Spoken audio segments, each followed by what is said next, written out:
Let me ask you something. What if the biggest barrier between being poor and being wealthy isn't your bank account or your education or even the opportunities you have? What if the real battle, the one that really matters, is happening inside your own head, shaped by the world around you? To really get this, we have to make it real. So forget the abstract economics for a minute, and let's just zoom in on a completely ordinary Tuesday. Because for millions of people, that day is filled with 1,000 tiny calculations, a constant low-level hum of anxiety that a lot of us just never have to experience. You know, it starts with something small. You're on your way to work and the gas light starts flashing. For some, that's just an annoying reminder. But for millions, that little light brings on a wave of cold panic. See, it's not just about needing gas, it's a whole math problem. Can I stretch this till payday on Friday? What's the backup plan if I can't? Or maybe later, you're at the grocery store. The cashier gives you the total, you swipe your card, and then there's that horrible, quiet pause. Declined. The heat just rushes to your face, and you're doing a lightning-fast scan of your groceries. What can I put back so that nobody really notices? The bread? Maybe the milk? And then you finally get home, and there they are, sitting on the counter, a small pile of envelopes. The electric bill, the rent, the car payment. And you know there isn't enough to cover all of them. So you start playing this awful game in your head. Which one can I pay late this month? Who's going to be the first to shut me off? There are absolutely no good answers here. Now look, this isn't some rare dramatic story. This is the background noise of life for a staggering number of people. In fact, right now, nearly 40% of adults in the US say they couldn't even cover a surprise $400 expense without having to borrow money or sell something. $400. And this problem, it's not getting any better. I mean, as this chart shows you, household debt has just been climbing and climbing. This personal crisis, that ordinary Tuesday, is a huge systemic problem. It's a trap. But what if the trap isn't just about the money? So we've seen the symptoms of the problem, but what if the root cause isn't what we think it is? There's this really challenging idea out there that the issue isn't just the money you don't have. It's about what the lack of money does to your mind. And this is it. This is the central question of our whole explainer, pulled right from the source material. It forces us to just stop and reconsider everything we thought we knew about poverty. It suggests that living without enough, it literally rewires your brain's operating system. This brings us to a really important idea, the scarcity mindset. And let's be super clear about this. This is not a personality trait. It's not a character flaw.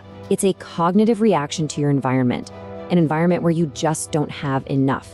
Not enough money, not enough time, you name it. It's a survival mode.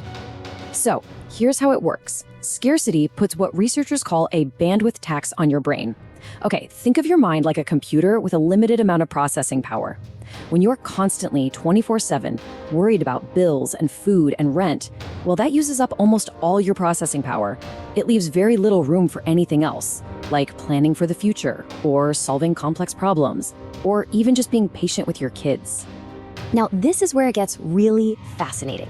These two different environments, one of scarcity and one of abundance, they basically create two completely different blueprints for how to see the world. They are two totally separate psychological realities.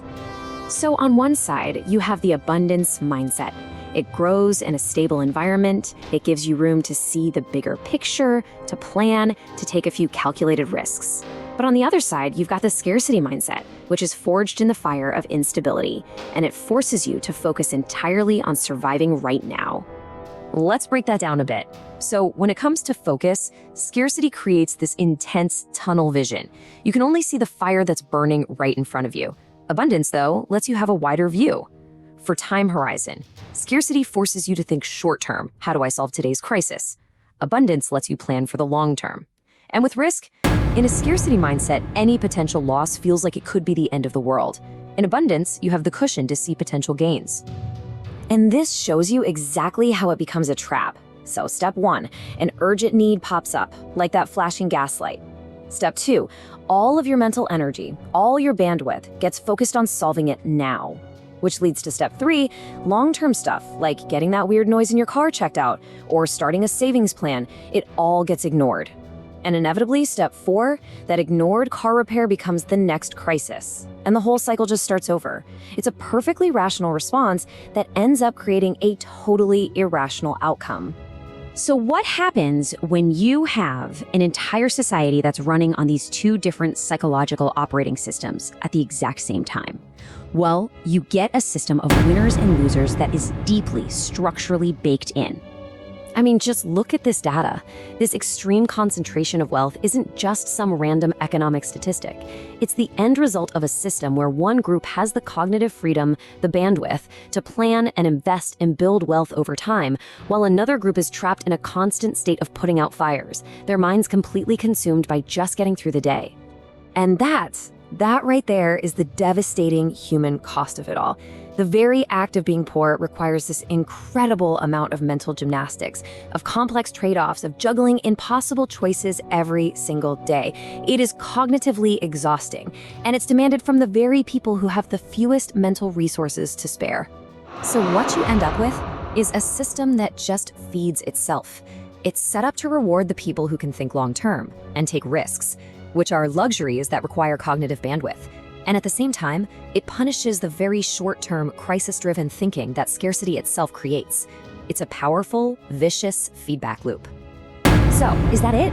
Is this just a permanent part of our world? A pretty grim diagnosis with no cure? Well, not necessarily. The same research that identifies the problem also gives us some pretty powerful clues about how we might be able to break the cycle. And this is the hopeful question, isn't it? If this mindset is a kind of mental architecture that's built by our environment, can a different environment build something new? Is it actually possible to free up that taxed bandwidth and fundamentally change how people are able to think? The evidence suggests, the most effective solutions aren't about lecturing people to think differently. They're about changing their circumstances. Step 1, you provide a baseline of stability, predictable income, knowing you have a roof over your head. Step 2, this immediately frees up cognitive bandwidth. Step 3, once that mental space opens up, long-term planning suddenly becomes possible. And then step 4, you literally watch as decision-making gets better across the board. You don't fix the person, you fix the environment. And this isn't just some nice-sounding theory. We have the data. Studies on programs that provide things like unconditional cash support or stable benefits, they show these incredible results. People start reducing their debt. Their health, both mental and physical, improves. Their kids start doing better in school. It turns out, when you lift the cognitive tax of scarcity, people don't just survive, they thrive. Which leads us to our final, and maybe our most important unresolved question. If we accept that this trap is largely psychological, a cognitive prison built by circumstances, then who holds the key? Is it up to the individual to somehow find the mental strength to break free on their own? Or is it the responsibility of the society that built the walls in the first place?